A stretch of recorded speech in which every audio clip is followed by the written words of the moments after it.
सत्संग में इंसान जब चल के आता है, काफी रुकावटें भी आती हैं, कई बार कुछ परेशानियां भी आ जाती हैं। रुकावटें मन की हैं, मनमते लोगों की हैं। मन कहता है क्या मिल जाएगा तुझे, आज तो तेरा फलां काम बाकी है, आज तो तेरा फलां कार्य करने वाला है, छुट्टी का दिन है, फलां फलां काम करेंगे, एंजॉय करेंगे, इत्यादि इत्यादि इत्यादि। फलां जगह नहीं गए तो यार दोस्त उलाहना देंगे, फलां जगह नहीं गए तो लोग कहेंगे यार तू आया क्यों नहीं, सत्संग में नहीं जाएंगे तो कौन सा किसने पूछना है। भाई कहीं भी जाओ कोई रोक टोक नहीं होती, लेकिन वहां सिवाय बर्बादी के कुछ हासिल नहीं होता। इंजॉयमेंट कोई रोकता नहीं है, लेकिन चुगली करना, निंदा करना, दूसरों की बुराई गाना, नशे करना, यह समय की बर्बादी के साथ साथ शरीर की भी बर्बादी है।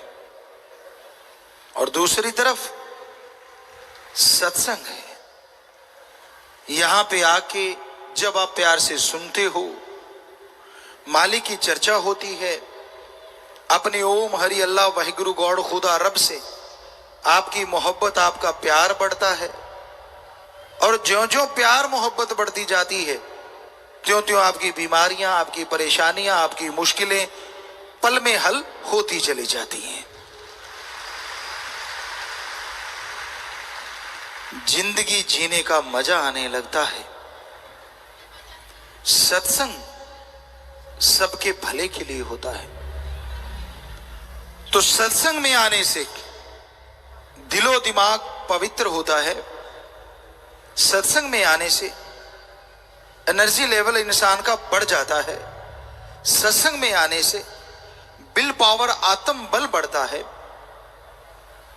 और ये विल पावर बढ़ाने के लिए लोग पूरी दुनिया का चक्कर लगाते रहते हैं। हमें आत्म बल मिल जाए, विल पावर मिले, यहां से मिले, वहां से मिले, कहां से मिले। लोगों के पास धन दौलत, जमीन जायदाद, ऐशो आराम के सब साधन होते हैं, लेकिन एक चीज नहीं होती, और वो है आत्मिक शांति। और आत्मिक शांति जब नहीं होती, बाकी सब चीजें फजूल की लगती हैं। कहते हैं ना, बरसात सुहानी होती है, लेकिन अंदर अगर गम चिंता हो तो बरसात रुलाती भी है। वही मौसम जो बहार का होता है, जब अंदर गम चिंता हो तो वही पतझड़ बन जाया करता है। सबसे जरूरी है आत्मिक शांति, दिलो दिमाग में शांति हो। सत्संग में ऐसा टॉनिक मिलता है जो आपको रिचार्ज कर देता है।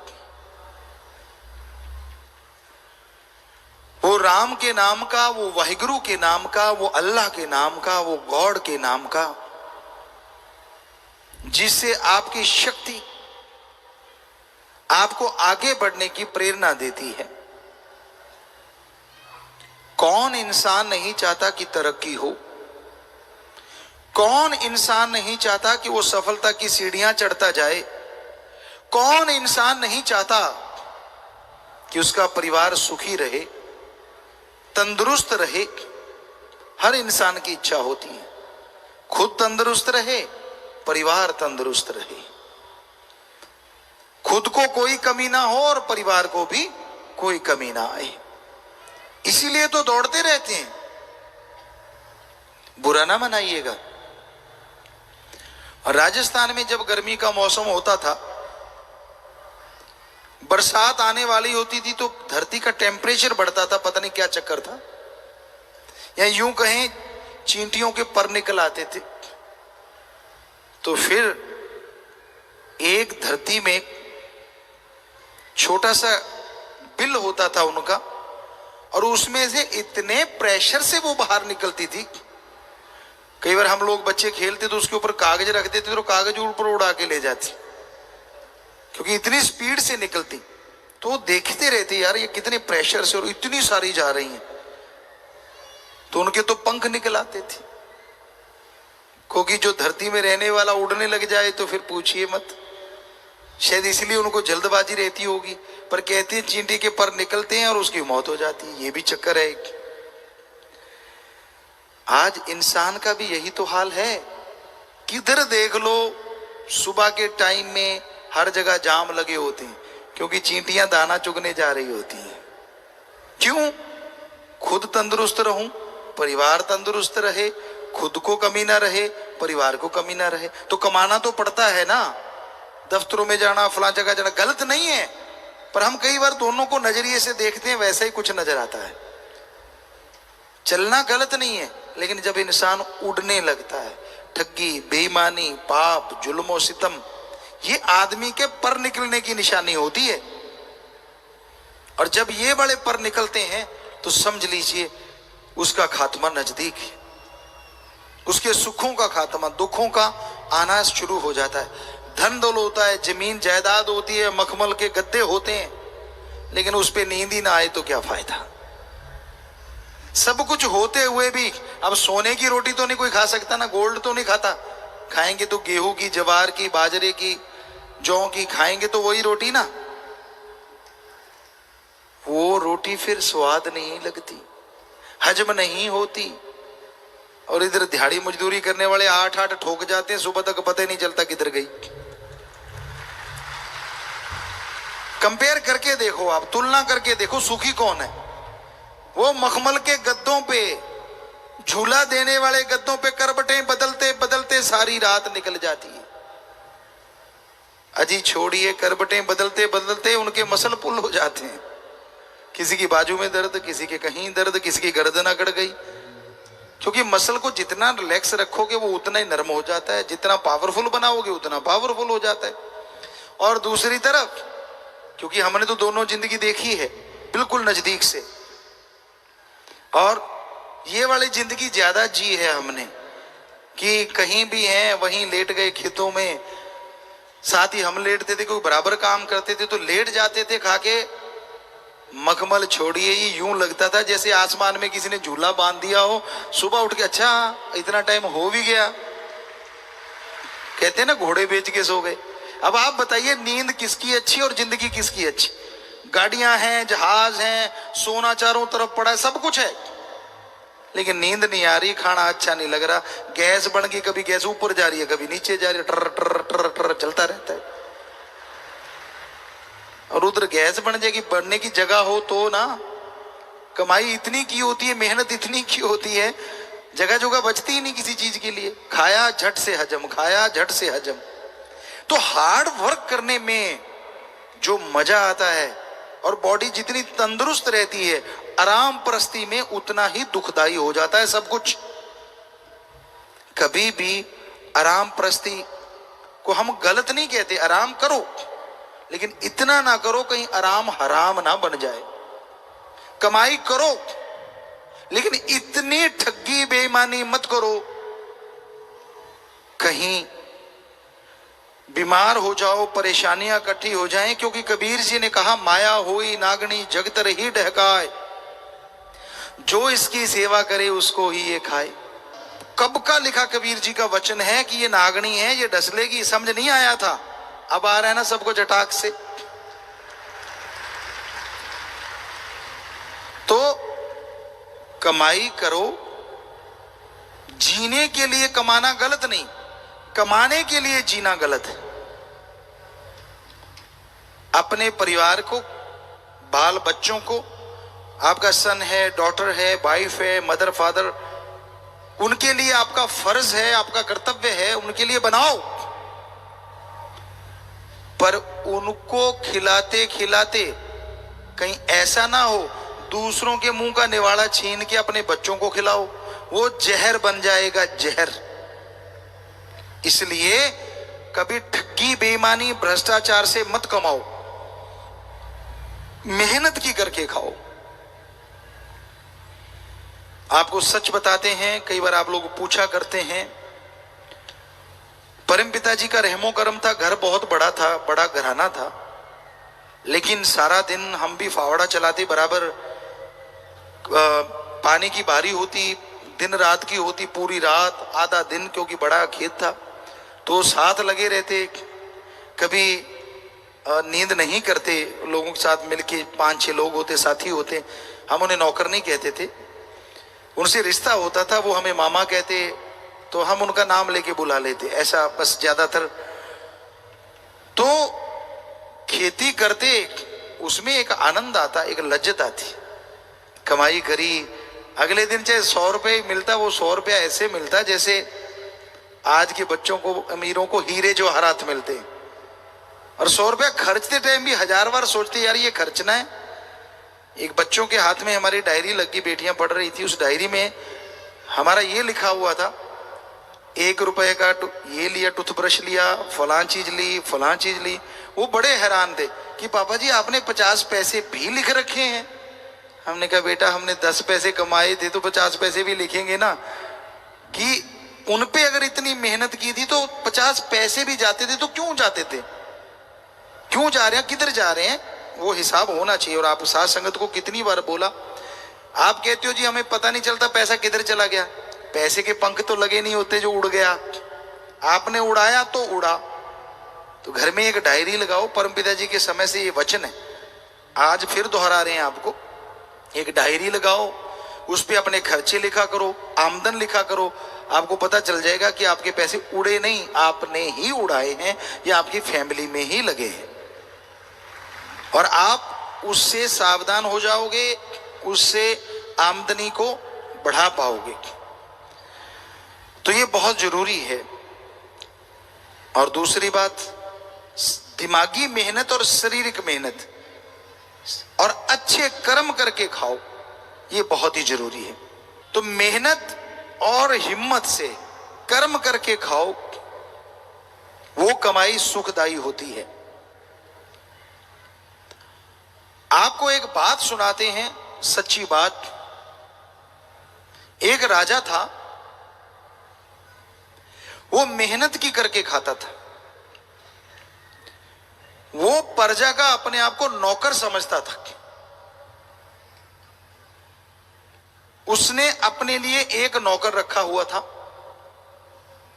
मेहनत करता था, और नौकर को भी उसी में से 2 अशरफियां, 1 अशरफी, तब अशरफियां चलती थी, सोने के मोहरे, तो महीने की 1-2 देता था उसको, और खुद अपना खाना अपनी मेहनत की कमाई से खाता था। अब उस नौकर के यहां से कोई सज्जन आए, बोला कि भाई तेरी बेटी की शादी होने वाली है और तुझे बुलाया है कि शादी करो। तो कहता ठीक है। नौकर सोच में पड़ गया। दूसरा कहता यार तू क्यों सोच में पड़ रहा है, इतना बड़ा राजा, उसका तू नौकर। नौकर चुप हो गया, बोला कुछ नहीं। हकीकत सामने तब आई जब नौकर गया, कहने लगा बादशाह, हे राजन, मैंने आपसे जो पैसे लेने हैं वो दे दीजिए, और बेटी की शादी है कुछ वो दे दीजिए। यानी 4-5 महीने की तनख्वाह बाकी थी। तो राजा कहने लगा देख यार, मैं राजपाट में इतना बिजी हो गया कि अपनी खुद की कमाई नहीं कर पाया, बस खाने जितनी कमा पाया, तेरी तनख्वाह नहीं दे पाया।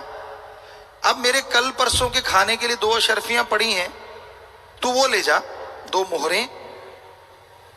अब बादशाह के सामने, राजा के सामने नौकर क्या बोलता, चुपचाप सिर झुका दिया और अंदर ही अंदर सोचने लगा इतना नंग राजा, दुनिया के लिए इतना बड़ा, और मेरी खुद की तनख्वाह नहीं दी, बेटी के लिए तो क्या देना था। तो राजा कहने लगा भाई ऐसा है, ये 2 अशरफियां मेरे खून पसीने की कमाई है, हक हलाल की, ये बढ़ेंगी फूलेंगी, तू ले जा, भगवान ने चाहा तो शादी अच्छी होगी। वो लेके चला, घोड़े पे चल पड़ा, सोचता जा रहा है यार 2 अशरफियां हैं, ये रास्ते में खर्च हो जाएंगी, घर जाके क्या मुंह दिखाऊंगा, कैसे बेटी की शादी होगी। बेचारा टेंशन में, परेशानी में जा रहा था। तो शाम का समय तो किसी ने आवाज दी, अनार ले लो, अनार ले लो, अनार। उसने कहा छोड़ो, बेटी की शादी जैसे तैसे करेंगे। उस देश में अनार नहीं है, चलो 2 मोहरों के अनार ही ले लेते हैं। उसने 2 मोहरों की काफी गठड़ी आ गई, अनारों की घोड़े पे रखी और चल पड़ा। 1 दिन बीता, 2 दिन बीते, 5-4 दिन बीते।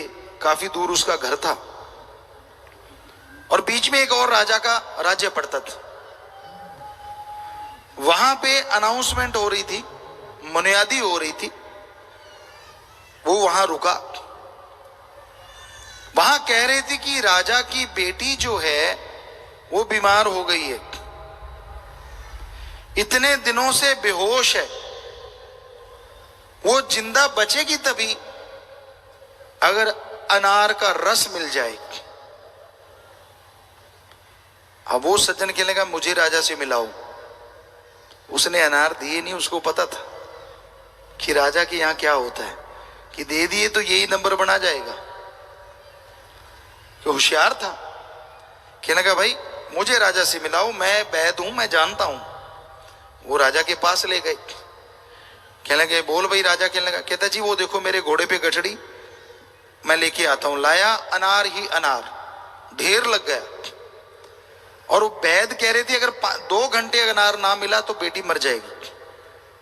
तो अनार लिए, जूस निकाला, दवाई डाली, बेटी ठीक होती ठीक होगी शाम तक। और राजा बेहद खुश। कहता है ऐसा करो 3 रथ लेके आओ। 3 रथ लाए, 2 रथ हीरे जवाहरात मोहरों से भर दिए और 1 रथ में कहता बेटा तू बैठ के जा, जा तेरी बेटी की शादी करवा के। तो उसकी आंखों से आंसू टप टप टप, और अपना राजा याद आ गया कि बेटा मेरी खून पसीने की कमाई है, फलेगी फूलेगी। उसने कभी सोचा नहीं था इतनी फलेगी फूलेगी। तो भाई मेहनत की कमाई का हमने अपनी रियल लाइफ में भी, जब हम बेपरवाह जी के पास आए उससे पहले जब देखा था,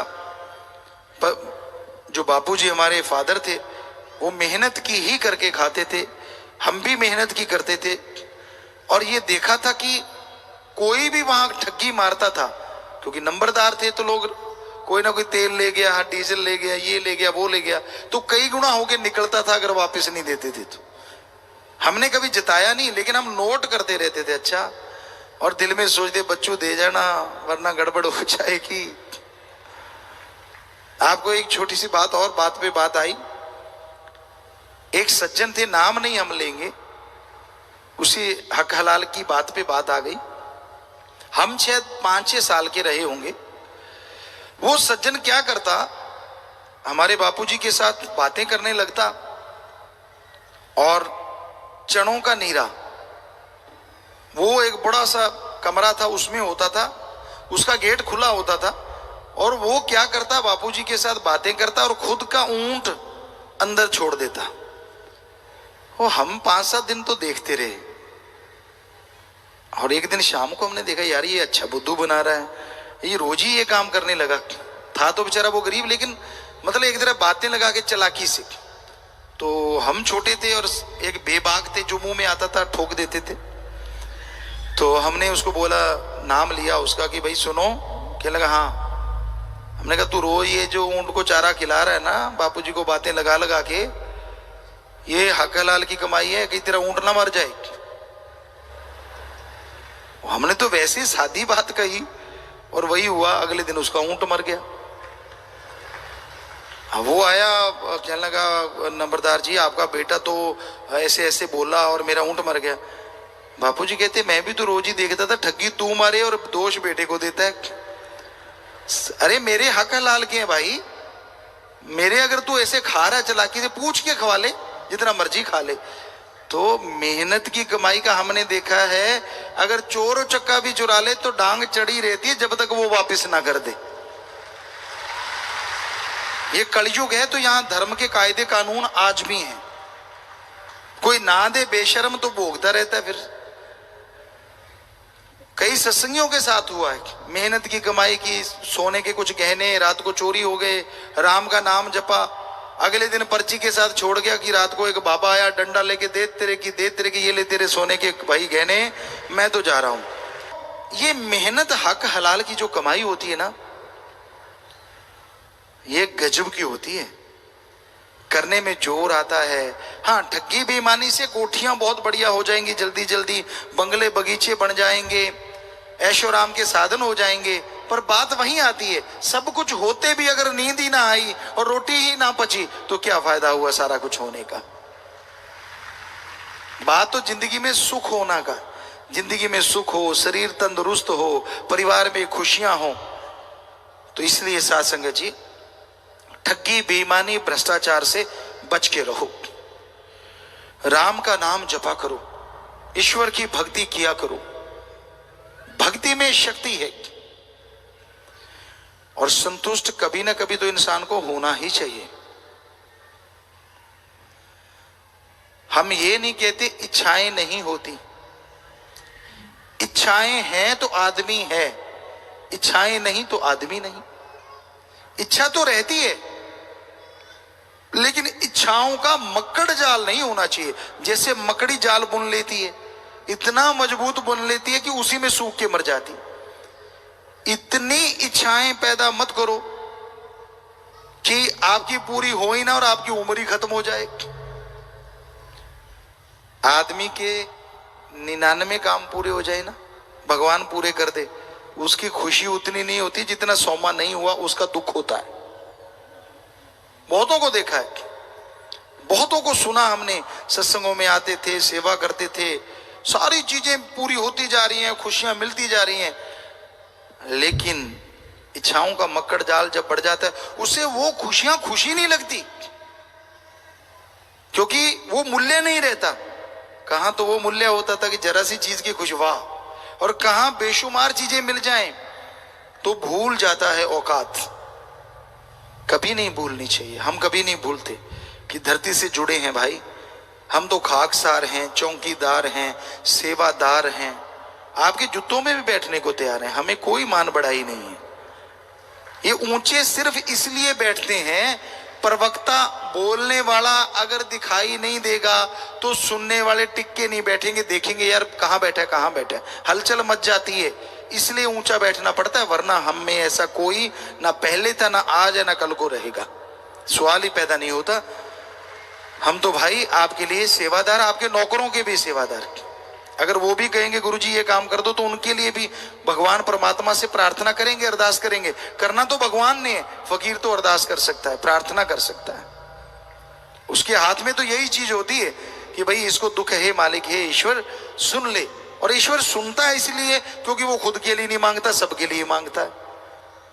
तो दीनता, नम्रता और अपनी औकात, हम गाली नहीं दे रहे। औकात का मतलब हम ये नहीं कह रहे कि आप अपने औकात याद रखो, कहने का मतलब इतने दीनता नम्रता रहो कि सब कुछ मिल भी जाए तो भी अहंकार ना आने पाए, क्योंकि अहंकार यहां आ जाता है वहां मालिक का प्यार चला जाता है, वो खुशियां भी खुशियां नहीं लगती। इसलिए दीनता नम्रता का पल्ला पकड़ के रखो, हमेशा याद रखो कि उसका रहमो करम क्या से क्या बना देता है। उसका रहमो करम भयानक से भयानक बीमारियों को चुटकी में यूं बदल देता है जैसे मक्खन से बाल निकाला हो।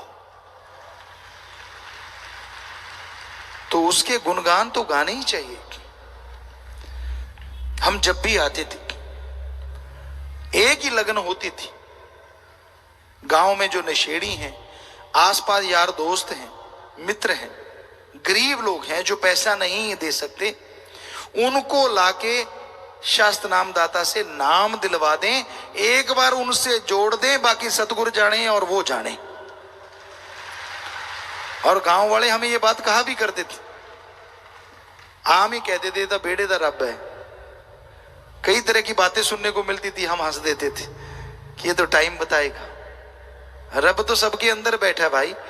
पर हमें यह है कि उनके पास पैसा नहीं होता था और हम उनको फ्री में कभी ट्रकों पे लेके आते सरसा में, कभी अपनी गाड़ी पे लेके आते, कभी बसों में लेके आते, कोशिश करते थे कि ज्यादा से ज्यादा लोगों की बुराइयां छुड़वा के उनकी जिंदगी में स्वर्ग जैसा नजारा बन जाए।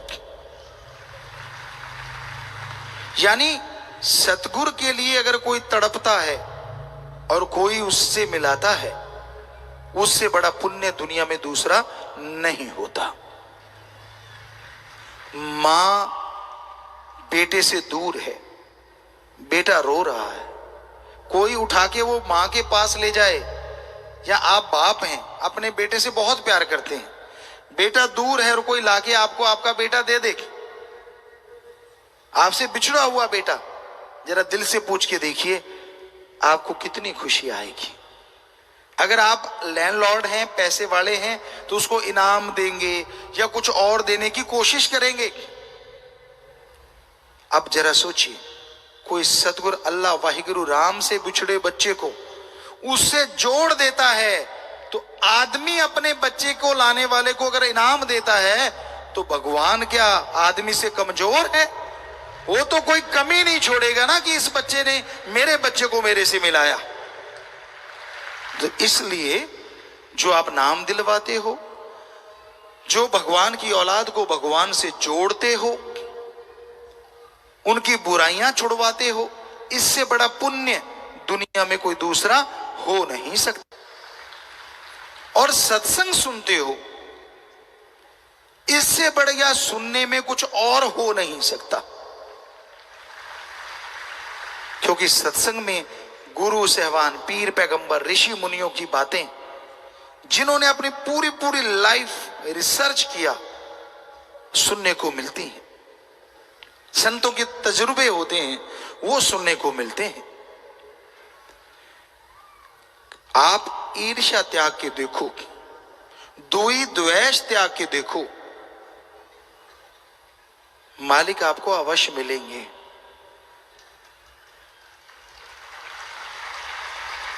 कई बार होता है इंसान को ईर्ष्या, हर जगह चलती है।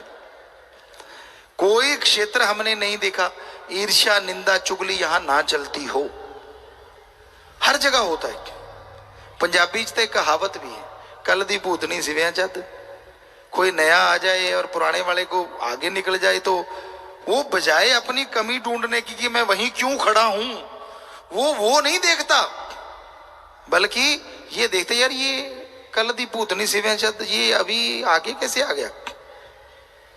नहीं, भक्त कभी ऐसा नहीं सोचते। भक्तों का काम होता है कि मैंने अपनी जिंदगी का एम बनाया है, अच्छे काम करूंगा, कर्तव्य निर्वाह करूंगा, मेहनत की करके खाऊंगा और राम का नाम जपूंगा और सेवा।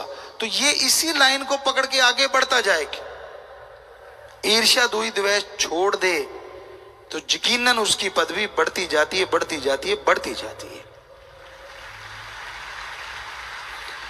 पर यह संभव होता है सुमरन से।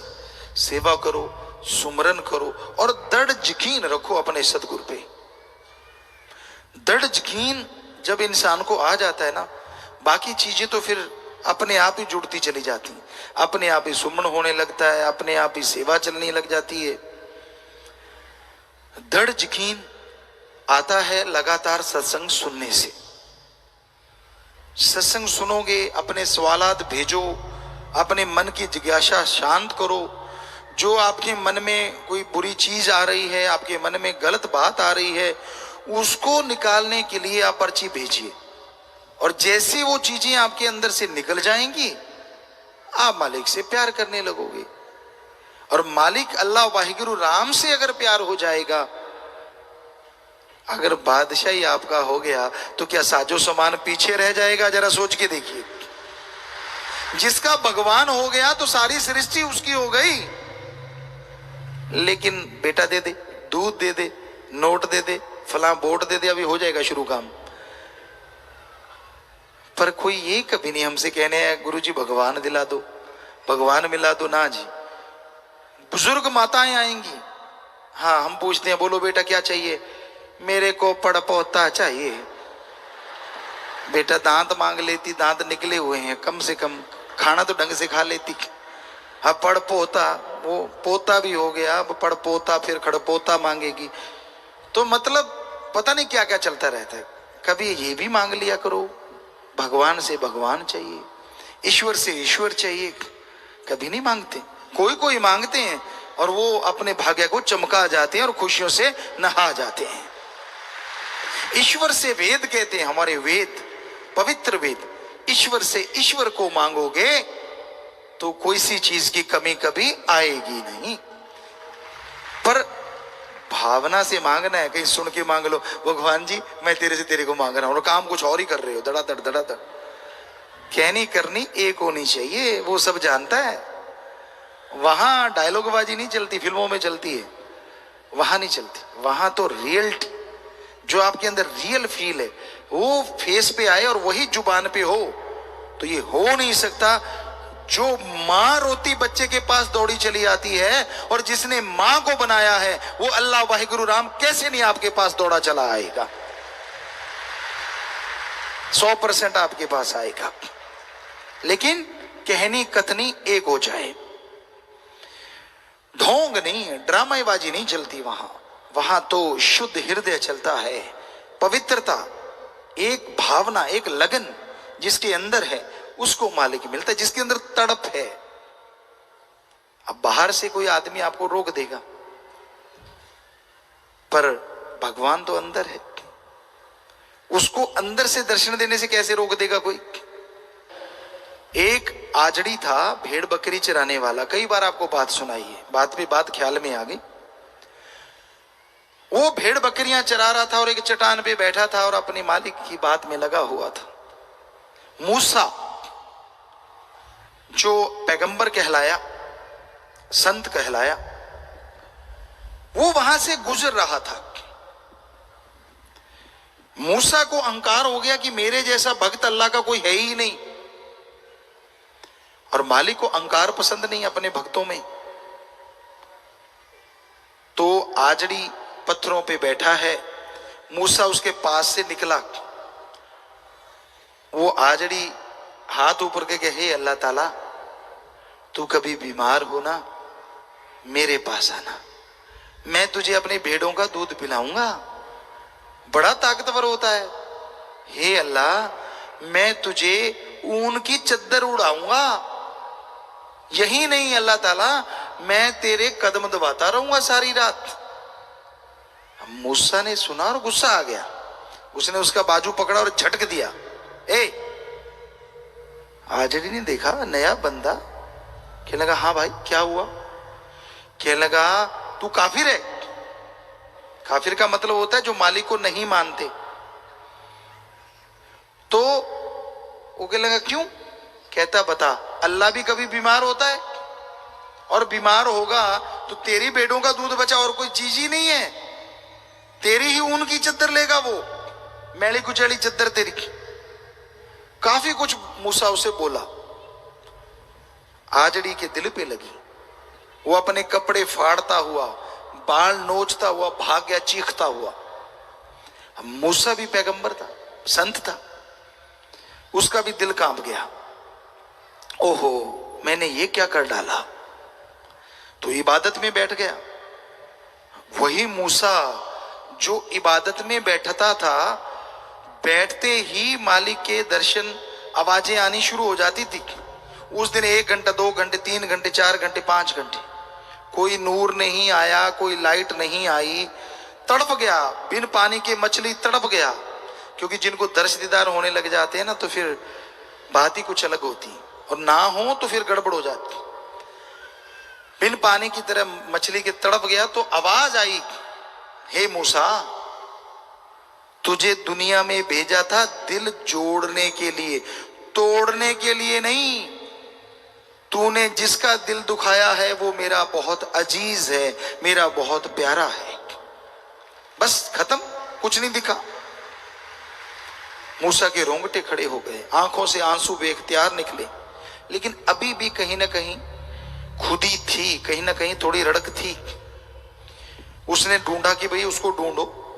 भागते भागते वो गया, कहीं ना कहीं पैड़े देखी और उसको ढूंढ लिया। क्या देखा? फिर बैठा है वो मस्त, खून बह रहा है, यहां से नाखून लगे, सिर से ये कपड़े फटे हुए हैं। कहता अल्लाह किसी की बातों में मत आना, जब भी बीमार हो आना मेरे पास, मैं ही दूध पिलाऊंगा मेरे मौला। अच्छा कब आ रहा है तू? अच्छा जरूर आना। अच्छा अभी ऐसी बातें कर रहा है? तो मूसा ने अब अदब से हिलाया, ए भाई सुनना। वो कहता, उसने देखा फिर आ गया ये, कहता हाँ भाई क्या बात है? तो मूसा कहने लगा, यार मुझे माफ कर दे, मुझे अल्लाह की आवाज आई थी कि तू तो उसका बहुत ही प्यारा है, बहुत ही अजीज है। आगे से आजड़ी ने दोनों हाथ जोड़े, कहने लगा भाई तू मुझे माफ कर दे। मूसा कहने लगा क्यों? कहने लगा पिछले 5 घंटों से वो अल्लाह ताला मेरे पास ही था जिसकी आवाज तेरे पास आई थी। तू आता है वो चला जाता है, मेरी क्या दुश्मनी है भाई तेरे से? तो मूसा के रोंगटे खड़े हो गए। ओहो, मैं उसकी एक आवाज के लिए 5 घंटे तड़पता रहा और ये 5 घंटे से उसी से बातें कर रहा है। तो भक्ति का कोई सिरा नहीं होता, पता नहीं कौन कहां कैसा बैठा है। और जब भक्ति करने लग जाओ, इबादत करने लग जाओ, दुनिया कोई भी ईर्ष्या करती रहे, अंदर वाले कनेक्शन को कोई काट नहीं सकता। वो तो आएगा ही आएगा, उसे कोई रोक नहीं सकता। तो इसलिए श्रद्धा, भावना, तड़प बना के रखो, कभी मन को हावी ना होने दो। मन तरह तरह की बातें करता है। अगर आप प्यार में चल रहे हैं तो अगर कहीं नेगेटिव कोई बात आ गई तो वो फिर गिराता है, तू मर जा, तू बर्बाद हो, तू ये कर, तू वो कर। ना ना ना ना ना ना, ये मन की दोहरी धार है। एक होती है तलवार, एक होता है खंजर। खंजर की डबल धार होती है, यानी यूं मारा, यूं मारो, यूं मारा। पुराने टाइम में इधर भी धार, इधर भी धार और आगे भी धार।